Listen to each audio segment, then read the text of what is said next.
He always stood in the same corner at the shooting range, quiet, humble, an old man who never spoke to anyone. Young SEAL recruits wouldn't notice him, only focused on their targets. But that day, a young soldier saw the faded tattoo on the old man's arm and froze. That tattoo was something only a certain kind of person could earn. And from that moment, everything at the shooting range changed. If you believe true heroes live quietly, hit like, type respect in the comments, and subscribe, because some legends never boast. Robert Bob Sullivan was 72 years old and followed the same routine every Tuesday morning. He'd wake up at 6, drink his coffee, and drive his old Ford pickup to precision shooting range on the outskirts of town. The range owner, Mike, gave him a special discount because Bob was quiet, caused no trouble, and always cleaned up after himself.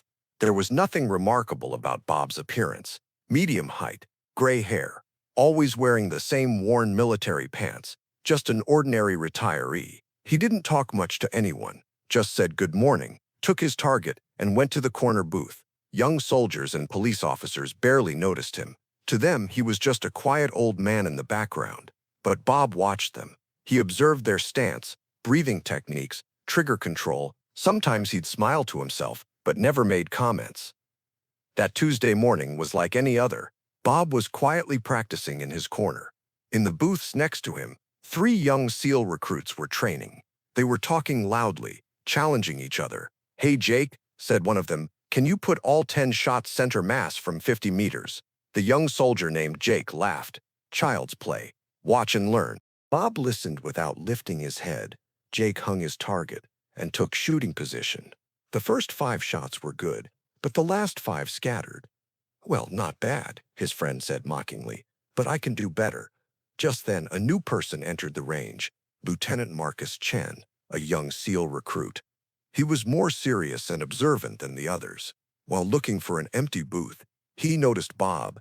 At first, he was just an old man. But Marcus saw something in Bob's stance: perfect posture, controlled breathing, discipline in his trigger finger. This wasn't just an ordinary hobbyist. Marcus started his own training, but kept watching Bob from the corner of his eye. Every shot from the old man was perfect. 25 meters, 50 meters, 100 meters, bullseye at every distance. An hour later, Bob began cleaning his weapon. Marcus approached. "Excuse me, sir," Marcus said respectfully. "I watched your shooting, very impressive." Bob looked up and smiled. "Thank you, son. You're not bad yourself. I'm Lieutenant Marcus Chen, SEAL recruit. Bob Sullivan, retired." Marcus asked curiously, "What unit did you serve in, sir?" Bob hesitated. "Long time ago. Doesn't matter anymore." But Marcus didn't give up. He had noticed the tattoo on Bob's arm. When he rolled up his sleeve, a faded symbol appeared. Marcus's heart raced. That tattoo. Only Navy SEALs could have that tattoo. The Trident. But this was a very old design, from the 1960s. "Sir," Marcus said, breathless, "that tattoo, is that a Trident?" Bob looked at his arm and adjusted his shirt. "Old memory. Vietnam?" Bob stopped. There was a long silence. 1968-1971. Bob finally said, "SEAL Team 1. Marcus's world changed. The man standing before him wasn't just an old retiree. He was one of the legendary SEALs from the Vietnam War. "Sir," Marcus said with a trembling voice, I had no idea."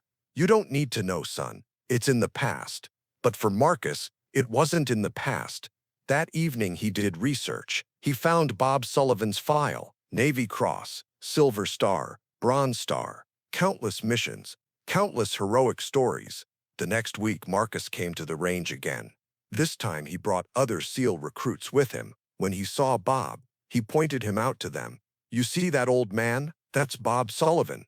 He served in SEAL Team 1 in Vietnam." The young soldiers were amazed. "Really? Navy Cross recipient. He's a legend." Jake, the young man who had bragged about his shooting last week, bowed his head in shame. I had no idea." Marcus approached Bob. "Sir, my friends would like to meet you." Bob smiled. "Curious kids." From that day on, everything changed. Young SEAL recruits would listen to Bob's every word, observe his every move. He would humbly answer their questions and share his experiences. "War," Bob would say, "isn't what you think. Movies don't show reality. Real war is about split-second decisions, teamwork, and luck. One day, Marcus asked, "Sir, what was your toughest mission?" Bob thought, 1970, Mekong Delta, prisoner rescue operation. We stayed behind enemy lines for 72 hours, lost 3 of our men but rescued 12 prisoners. Do you ever regret it? No, Bob said firmly. We did our job. We brought our brothers home. Months passed. Bob was now the most respected member of the range. Young soldiers called him Master Bob. He guided them on technical and mental preparation. One day, a uniformed group came to the range, retired SEAL commanders. Marcus recognized them and pointed out Bob. "Commander Bob Sullivan is here, Vietnam veteran." The commander approached Bob and saluted. "Sergeant Sullivan, it's an honor to meet you." Bob stood and returned the salute. "Commander, your stories are still being told. You're held up as an example to young SEALs." Bob nodded. "I just did my job, sir." That day, a small ceremony was held in Bob's honor. Everyone at the range attended. Marcus gave a speech. "This man taught us that true heroes don't boast. They live quietly and share their knowledge when needed." After the ceremony, Bob told Marcus, "Son, I learned more from you than you did from me. Your youth and enthusiasm gave me joy in living. Sir, you're a legend." "No, son, I'm just a soldier who did his job. You'll be the real legends." Today, Bob still goes to the range every Tuesday, but he's no longer alone. Young SEAL recruits are always with him. They listen to him and he trains them. If you believe true greatness comes with humility, if you think the best teachers are those with experience, hit like and type master in the comments. Because some legends never end, they're just passed on.